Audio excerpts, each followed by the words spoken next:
बनारस कहते हैं सिर्फ एक शहर नहीं बल्कि महादेव की नगरी है, जहाँ गंगा की लहरें हर पत्थर को आशीर्वाद देती हैं, जहाँ हर घाट की एक अलग दास्तान है।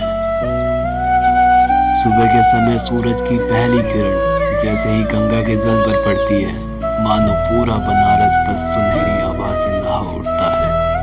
लोग आरती की थालियां लिए घाटों पर खड़े रहते हैं और जब घंटियों की गूंज लहरों से टकराती है तो लगता है जैसे पूरा आकाश बस हर हर महादेव का जाप कर रहा हो।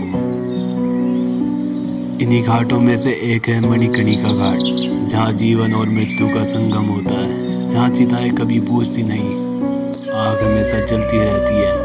लोग कहते हैं यहाँ मृत्यु भी मोक्ष बन जाती है। और आज उसी मणिकर्णिका घाट पर खड़ी थी एक 11 साल की बच्ची धरनी।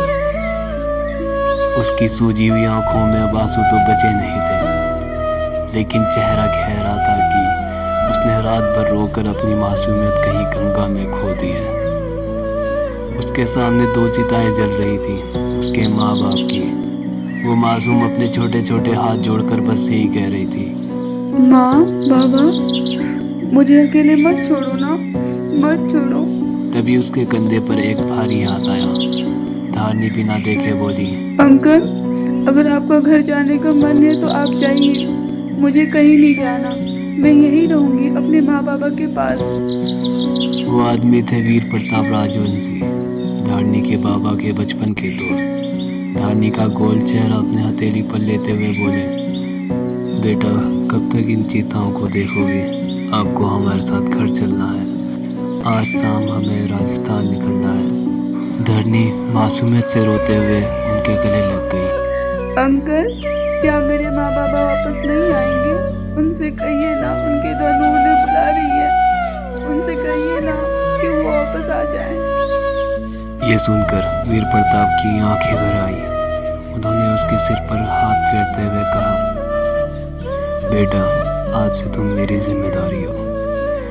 तुम मुझे आज से बाबा बोल सकते हो। धरनी चुपचाप सिर झुकाकर मान गई। 11 साल की उम्र में उसने अपने माता पिता का अंतिम संस्कार अपनी आंखों के सामने देखा। अब वो अनाथ थी, बेसहारा थी और वीर प्रताप उसकी दुनिया बन गए। बनारस की गलियां, उसकी चहल पहल, घाटों की भीड़, गंगा की आरती, सबको पीछे छोड़कर धारनी निकल पड़ी एक नई जिंदगी की ओर। राजस्थान, जहाँ उसका इंतजार कर रहे थे कांटे भी और शायद फूल भी।